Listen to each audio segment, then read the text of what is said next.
We are Onyx Imaging. We are the highest rated and most reviewed printer service center in Oklahoma. Hey there YouTubers, it's your girl Brett over here at Onyx. Today I'm going to show you the common causes of a paper jam, and I'm working with a Brother L2270dw.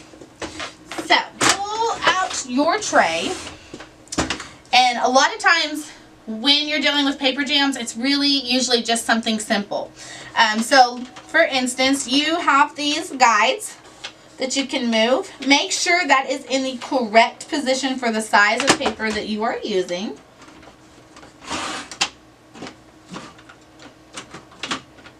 You don't want it too tight or too loose, so just make sure it is in there. And then you also, these ones move as well, so make sure this is the same size that you're printing on. And then you have these little tab guys right here. These are your max level indicators. You never want to fill too close to that or over that. If you do, it causes the paper to be real tight when it's picking it up, so then most likely it'll pick up more than one page at a time and result jamming. So make sure that's good. And then last but not least, you never just want to take your new paper and just stick it in your printer. As you can see, it's never really aligned.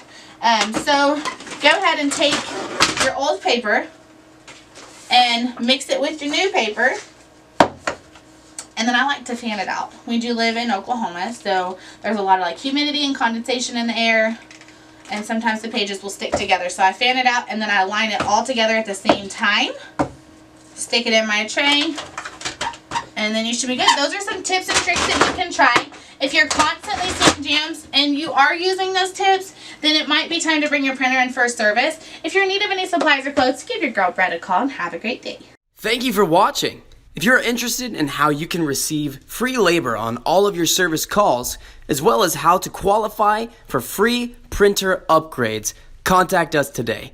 We are here for all of your printer and office supply needs.